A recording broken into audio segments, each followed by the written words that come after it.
absolutely ridiculous at the moment.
Are you kidding me?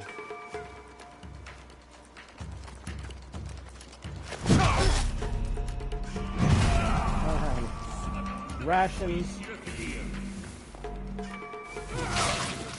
There we go. Yep, that was bound to happen.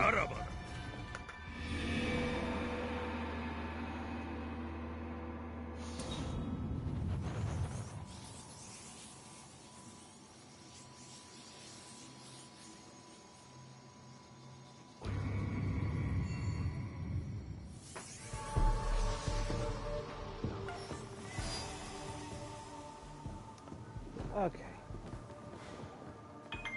Oh, hey, ration. There we go.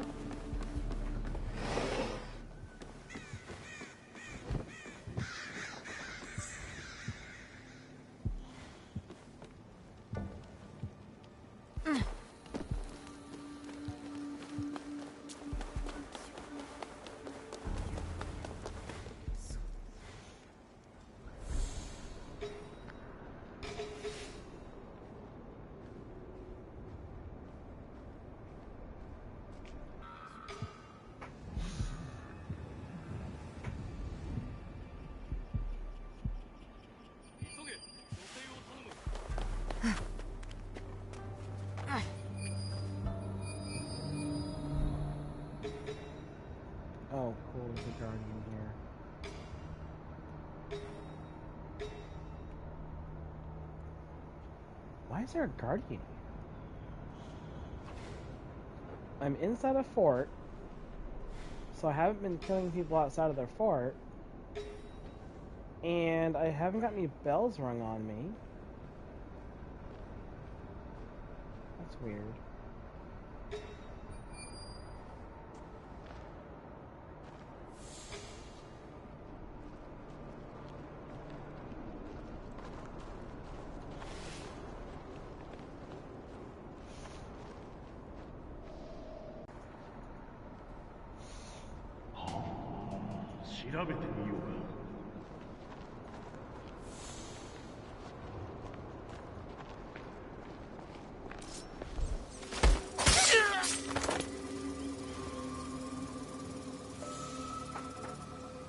Awesome.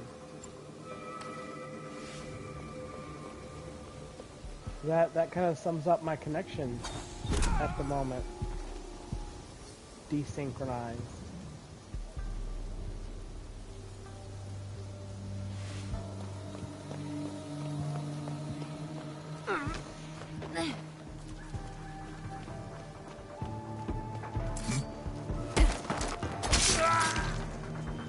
Being in this sport before and having a lot of trouble with it ever since.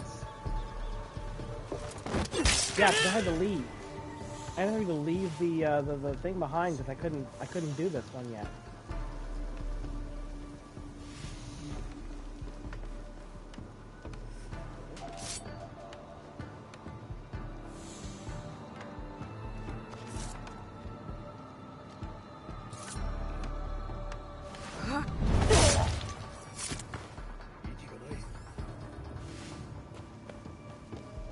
And there it goes again.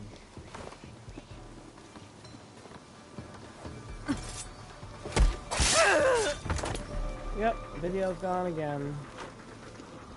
I'm obviously getting no break for this particular stream.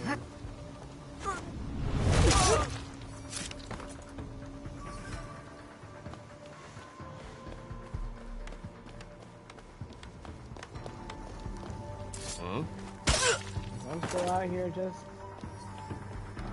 getting folks, but I can't seem to stream more than a minute before the connection cuts out. Yay, infrastructure.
Knockout.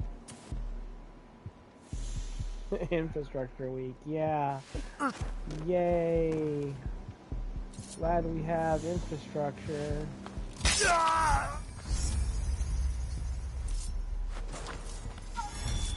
we don't see absurd random failings of, you know, key systems of our, you know, society, things people actually need. Water, electricity, internet. Which people can say what they want. Internet is officially like as necessary for households as electricity is. It should be counted as a utility. I don't know if Flint has water yet.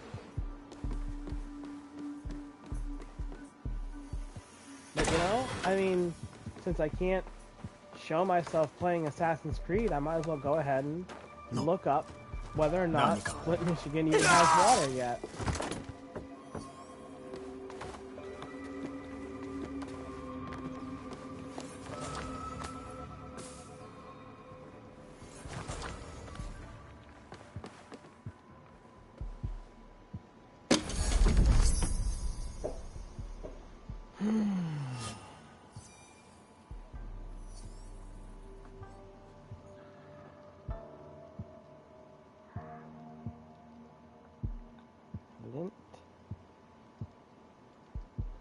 Michigan water.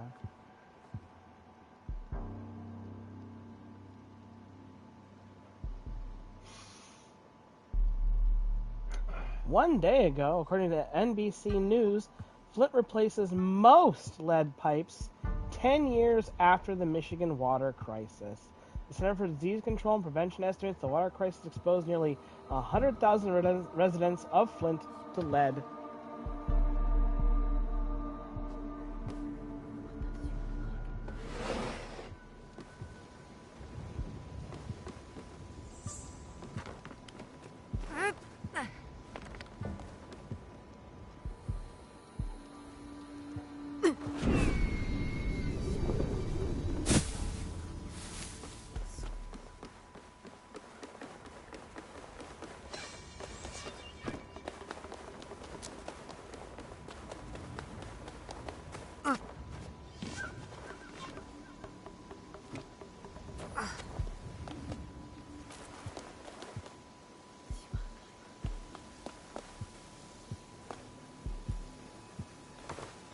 August of 2024 is when they finally got it fixed.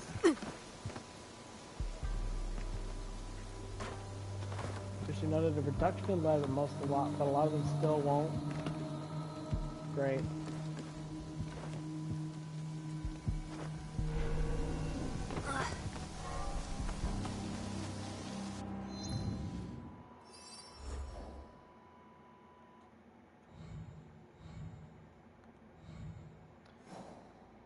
Is it back up now? Oh, it's back up now. Well, cool. At least, seems the stream is back up. Maybe that's what I'll do. I'll just, like, every time the stream goes out, I'll complain about another part of, failing American infrastructure until the stream comes back on.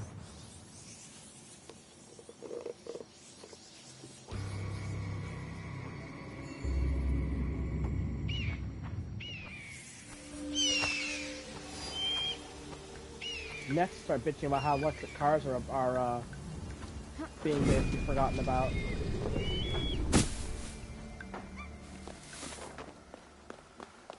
And by that, I mean everything except the Nazi mobiles.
What?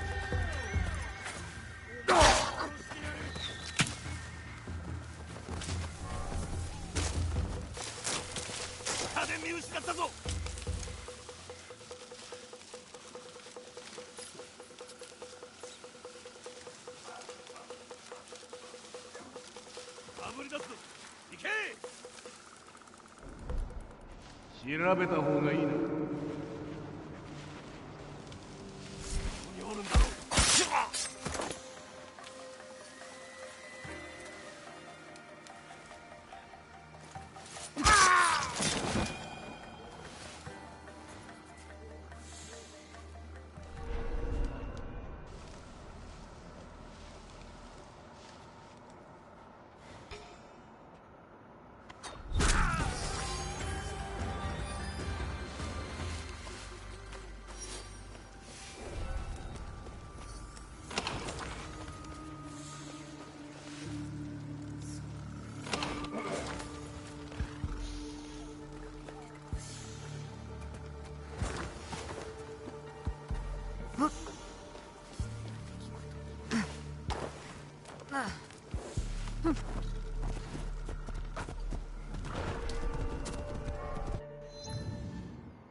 In Osaka Castle.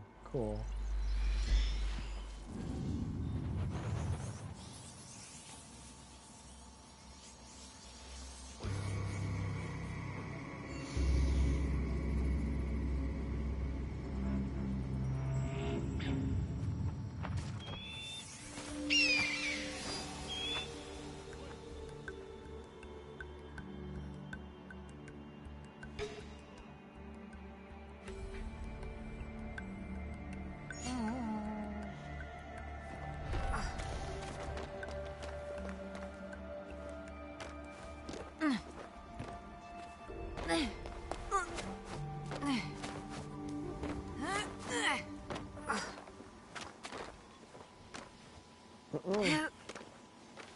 Jump.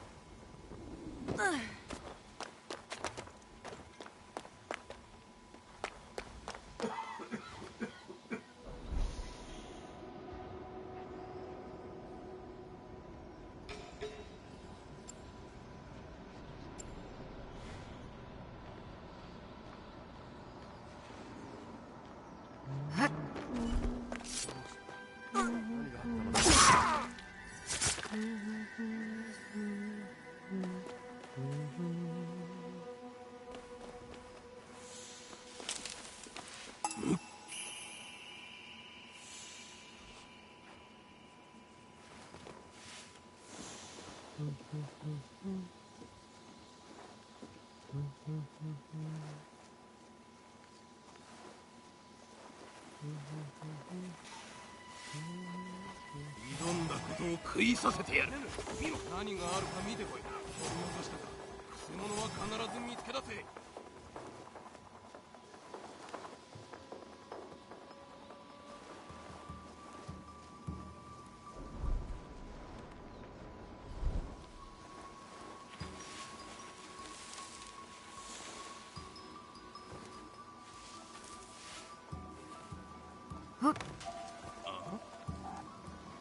いたぞ。対1だ、忍び。下のどこかにおるぞ。正体を調べよう。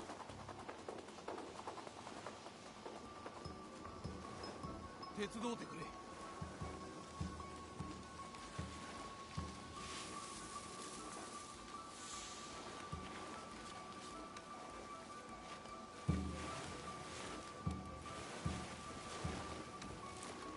港を探してくれんか。待て、何か動いた。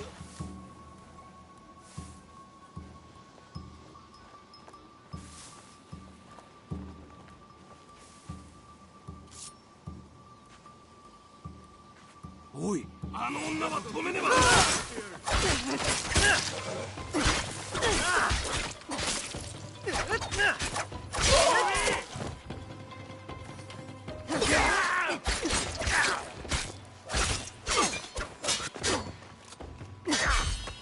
ゲルがいい。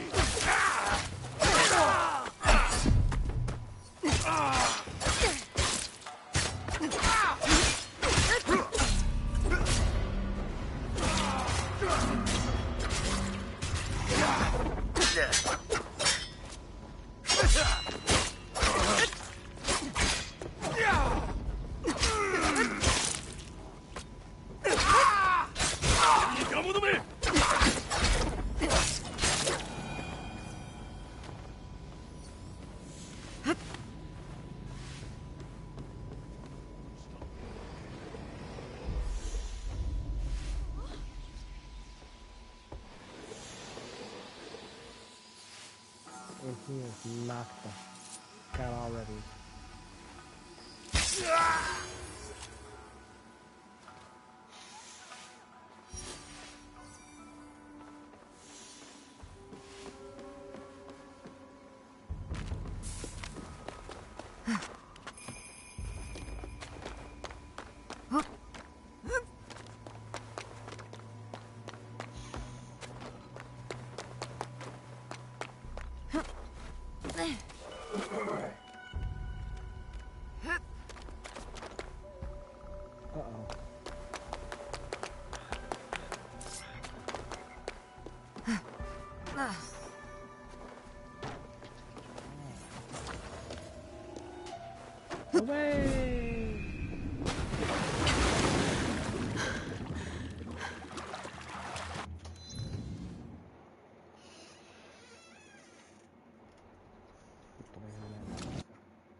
Corrupt entity. Oh my god, he's like halfway across the world.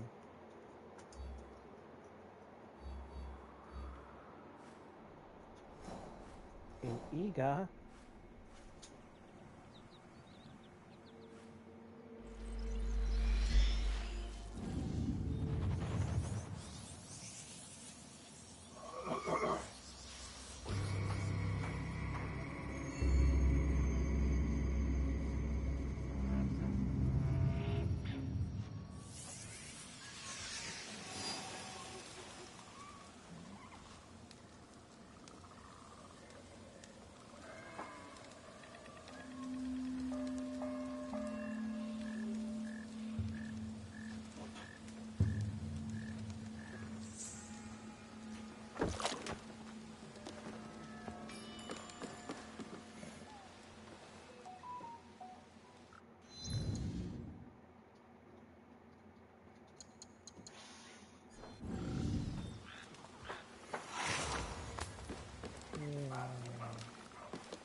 Come on, buddy.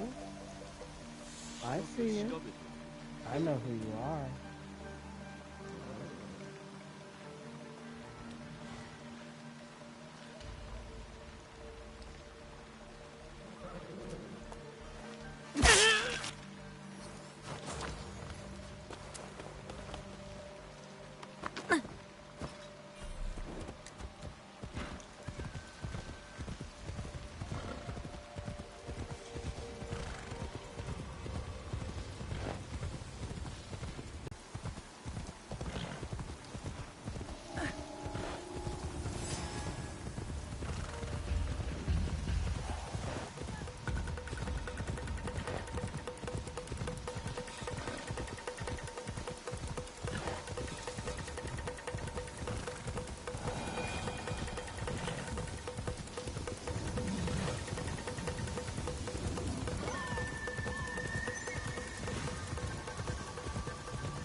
Oh, it's one of these. Night night. ここは敵陣。気取られぬようにせんと。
There we go.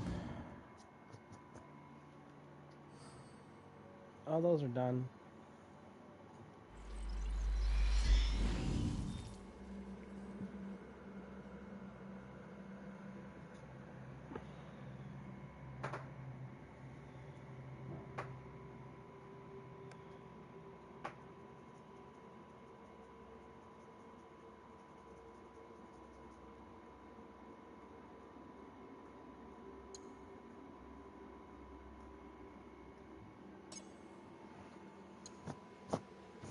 Couple thousand keys.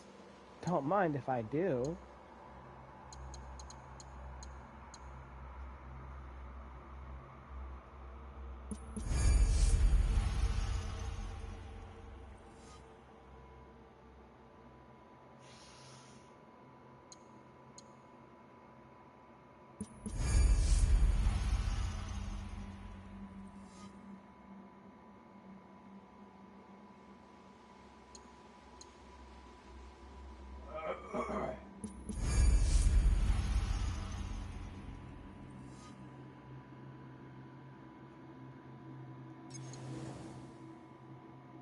What?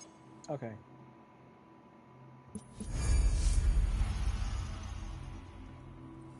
Oh my god, what?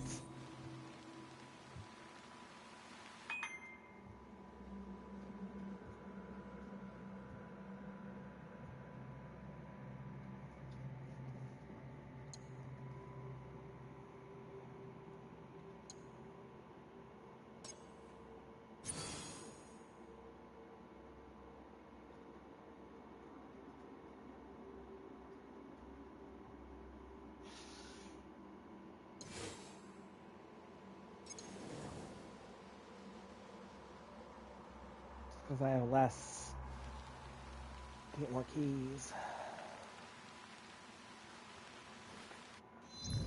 Alright. What more damage can I do here? Actually, I have another guy right here I was supposed to get. Let's just tag him real quick. He's literally right up the hill.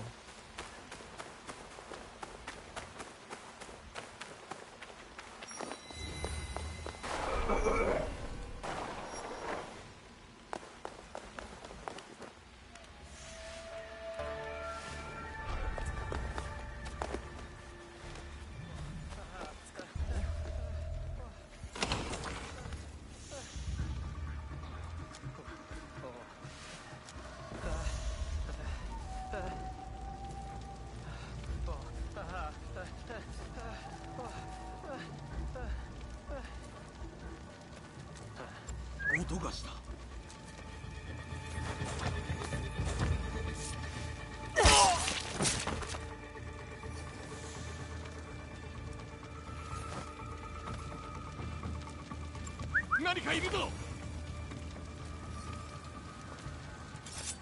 おっ。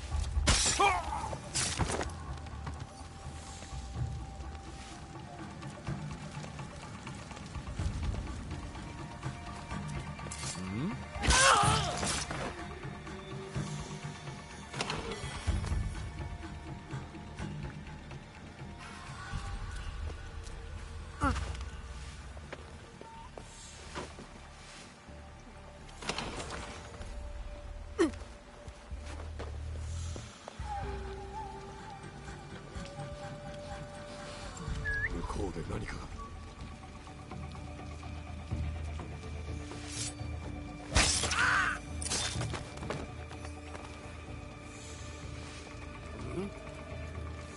それで暇が紛れる。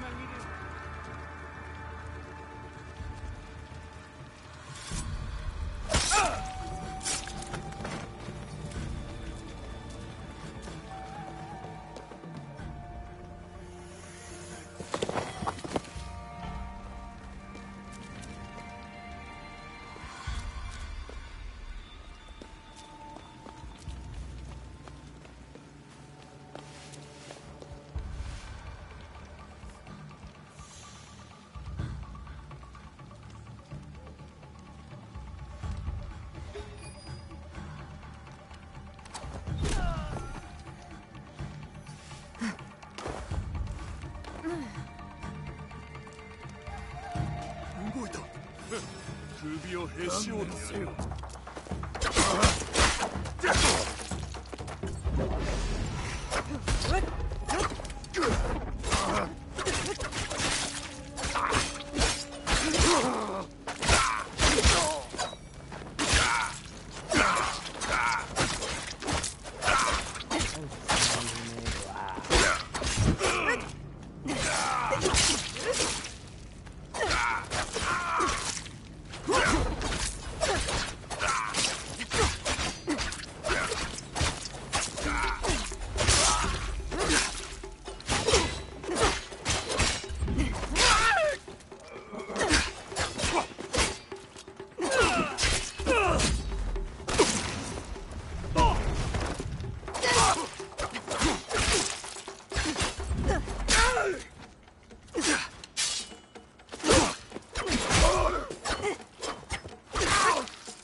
Smuggle anything else.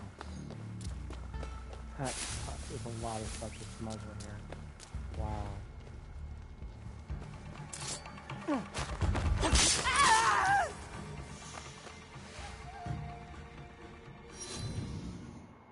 That makes sense. He was the one with the gun.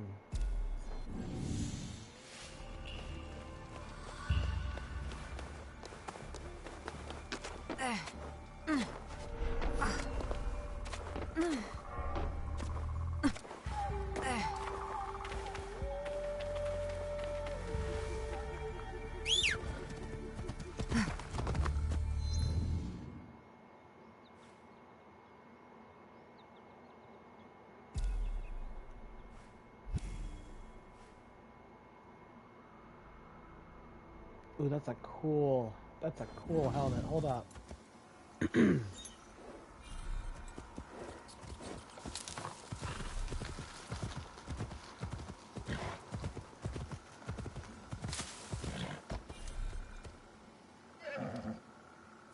Oh, get over it.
身を守るには目を隠すが一番じゃ。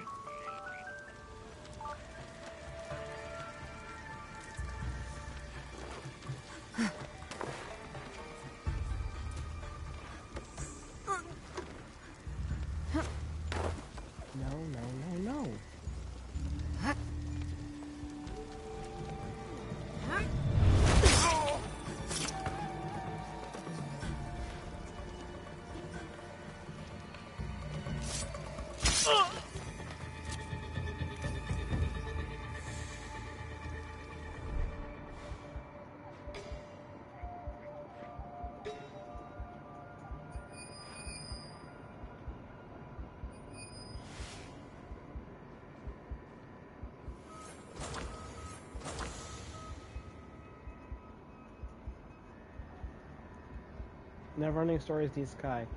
Yes, but by that logic, so is Labyrinth.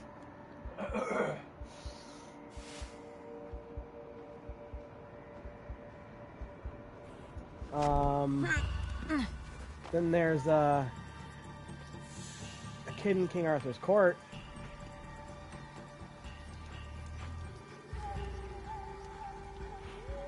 Assassin's Creed is Isekai.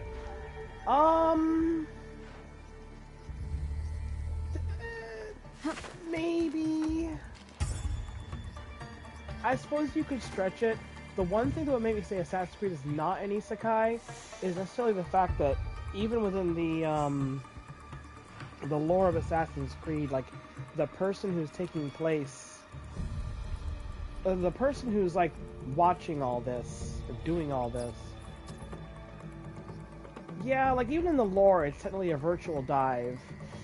So you could say that, but like, I think the one thing that draws it apart is technically, like, even within the lore of the series, like, the person going through the dive is, like, free to stop at any time, and usually in isekais like that with, like, the diving ethics, there's, like, not an easy way for them to get back out, right? Like, the dot hack, the person, like, Tsukasa literally could not, like, the newer Assassin's Creed's kind of, like, you know, get away from that whole trapped in the machine vibe,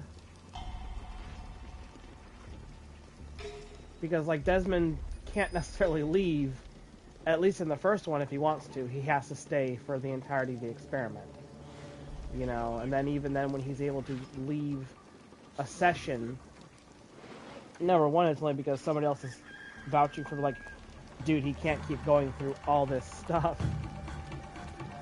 But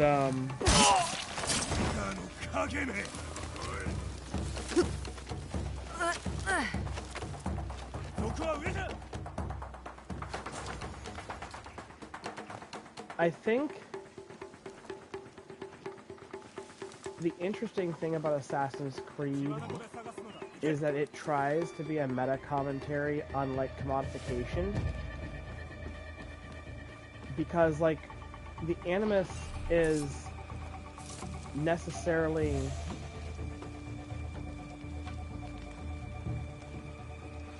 Shangri-La Frontiers virtual dive log out when you want isekai. Alright. I definitely still have to get on that one. It's hard for me to want to watch anime while I'm working, because, like, I can throw on the old thing I want in English while I'm working and, you know, follow it, pay attention to it. But with anime especially, I have to be, like, watching it, right? I have to be paying attention to, like, subtitles that don't speak Japanese. Otherwise, I can just have it play in the background and I can actually keep up.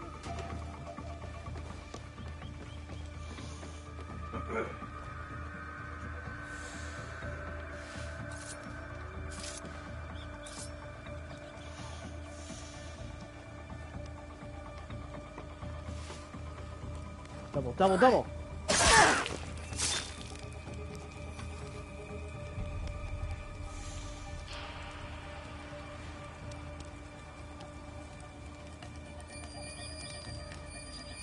They're all over there.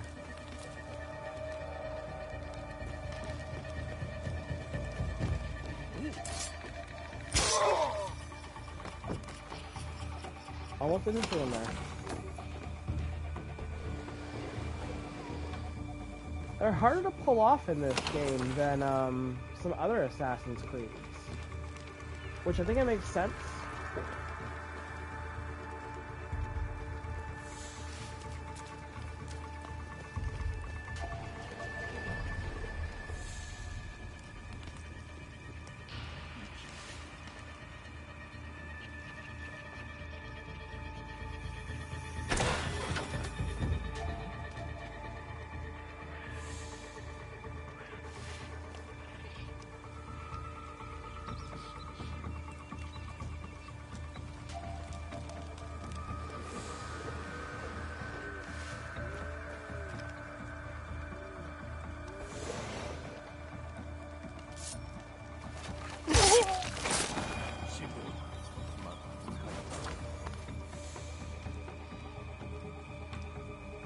Yeah, there's definitely more of a strategic approach.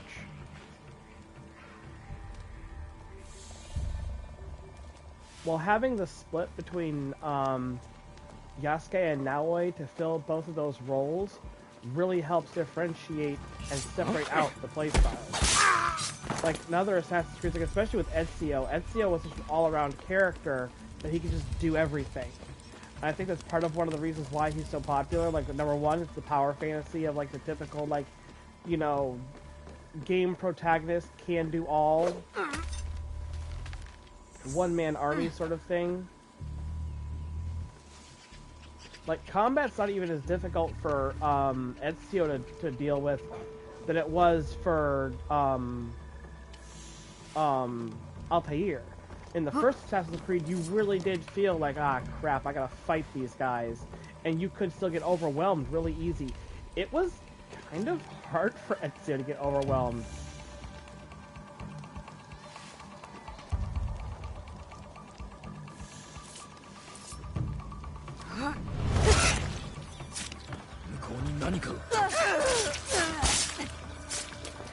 Oh crap.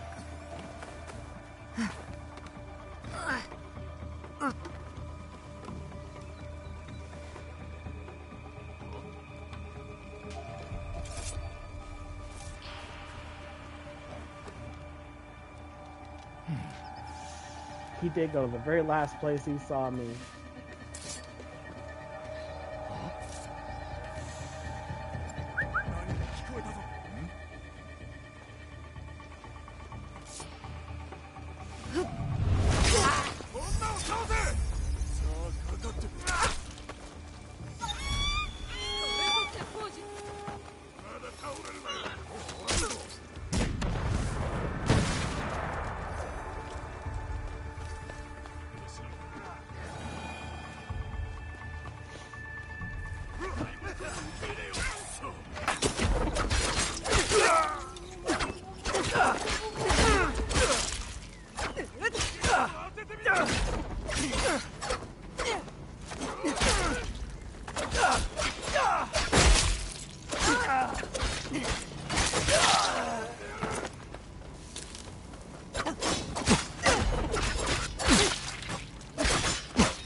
Like every face-to-face confrontation with Naoi kind of, it really does feel earned to me. And not even playing on any kind of high difficulty or anything like that.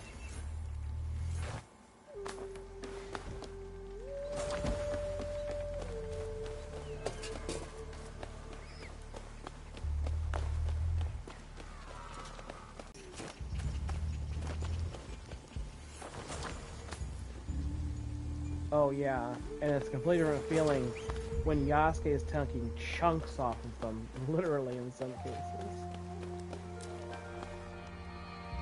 So if they're gonna do these like RPG-oriented Assassin's Creeds, I really hope they keep with like the different characters or different play styles.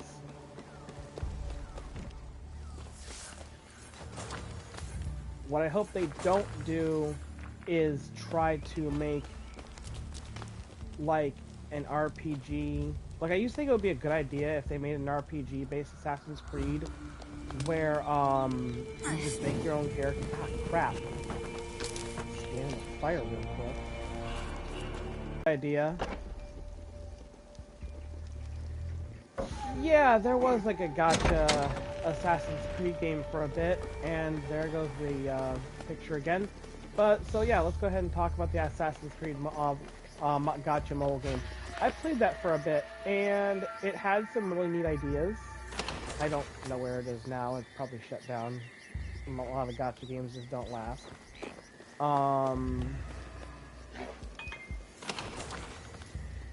You would essentially get the different assassins, and the different assassins could do different things, right?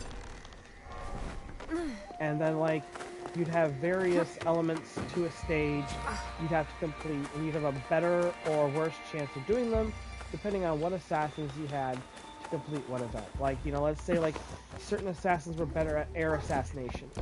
So if there was a lot of opportunity to air assassinate enemies, you could throw your little air assassin through, and they would do better than someone who is like just a straight up, you know, in your face brawler, or someone who was better at parkour would be better, you know, climbing around the stage and various things like that.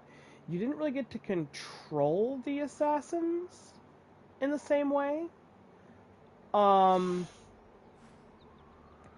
So much as you could, you would just have like a team, and then, well, like, idle up to an area, and then, you know, you would select from a list of actions that could be performed into that area, you know, area where you know, come to now, which part of your team would accomplish, you know, which part of the puzzle.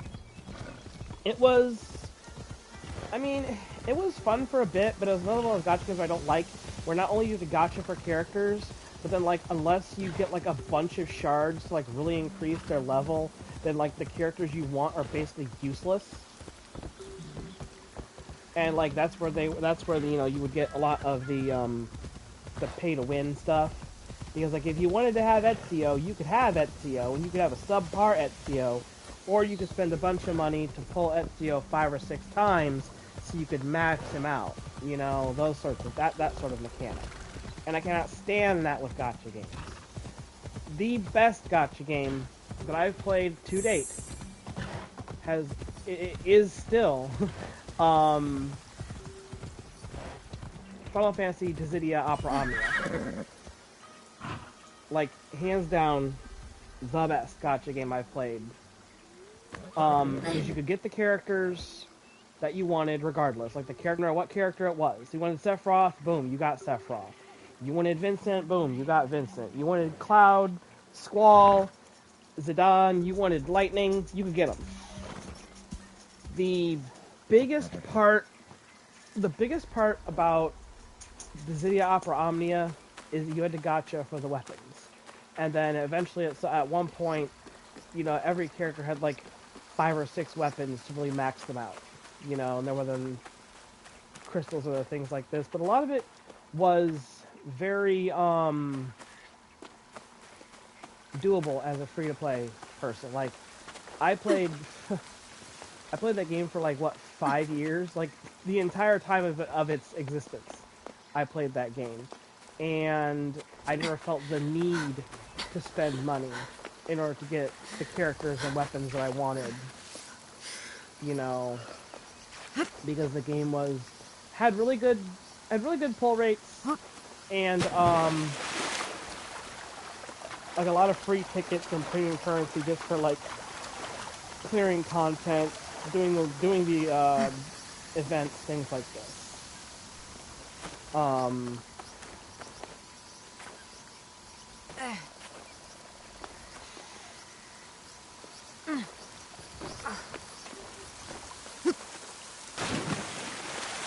Yeah, a lot of the stuff that you would pay for in Opera Omnia was definitely, like, you know, the cosmetics. Like, costumes.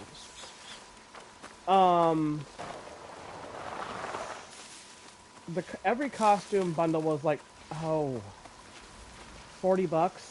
which sounds like a lot, but then with the costume bundle, you'd also get, like, enough gems for 2 pulls, like 2 10 pulls.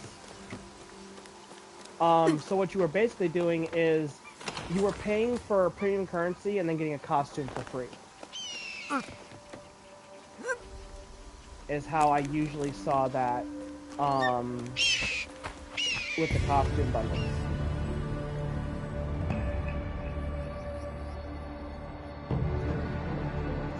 Yeah. A lot of the element and affliction status stuff like that was gated to like the character. Like, you couldn't just randomly throw lightning element on Vivi, for instance. Like, Vivi was a fire attacker because Vivi had fire spells. And all of Vivi's weapons would do stuff like enhance his fire magic and things like this. So a lot of the characters in Opera Omnia were kind of put more into their niche than they were like in the game they came from. The benefit to that meant that like other characters got their moments where they were useful. Like if you wanted ice and fire, it might be necessary for you to take Vivi and also Palom, Final Fantasy IV, because Palom had the ice element, whereas Vivi had the fire element. And then if you wanted to throw fire or lightning on top of that, you'd pick like, well, literally lightning.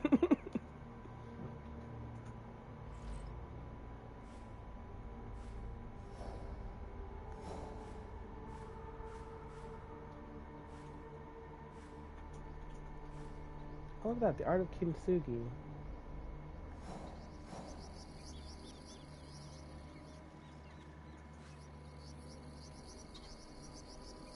Yeah, character not weapon specific. They tried doing it like once, like Yuna had a weapon that would add electric element to her attack. But the problem was it did not extend out to Yuna's attacks. It was just like literally the attack command. So you couldn't enchant like all of her spells and summons with lightning. It was just her attack. So the weapon became like basically useless, like very quickly. Because nobody cared about attacking.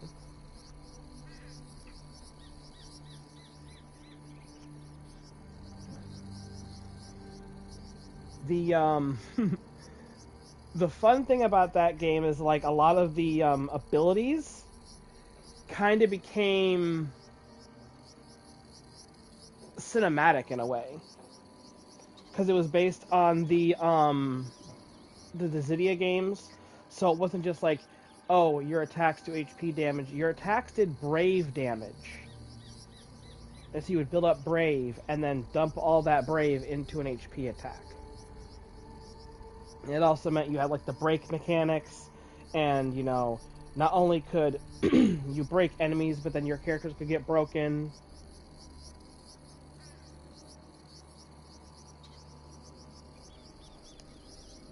Well, what they could have done really simply is just change the effect so that it would go over like all of her actual skills.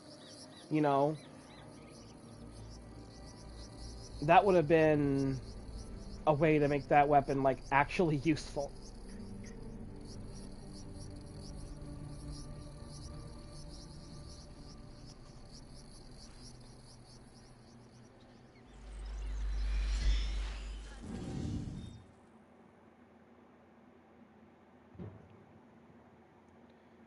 Validate some other characters. I mean, it may have, and that may have been why they didn't do it, and why they just kind of dropped it at one point. It's fun because there were a lot of other things they did that made characters more useful. I think Yuna in that game really got like the worst of it as far as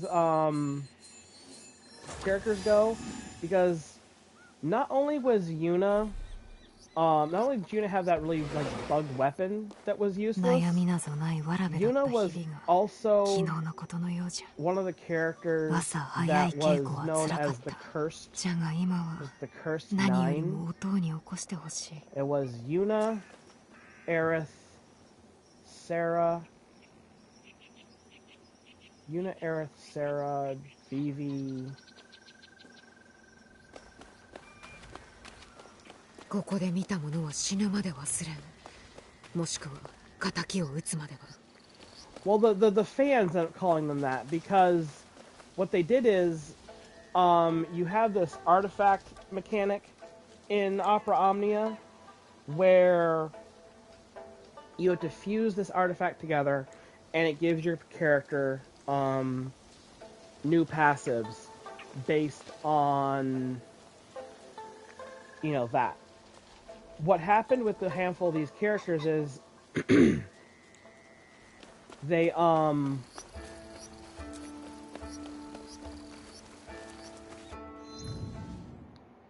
they gave them all like really weird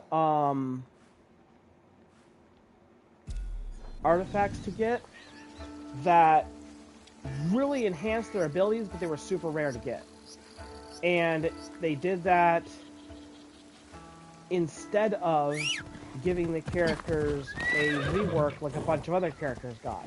So for a while, it made those characters like not as good to use as a handful of other characters that really just got reworks and got like buffs. And that was another good thing about that game.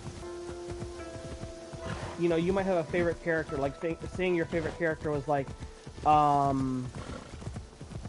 Tifa, or I keep using Final Fantasy VII. Like interesting character.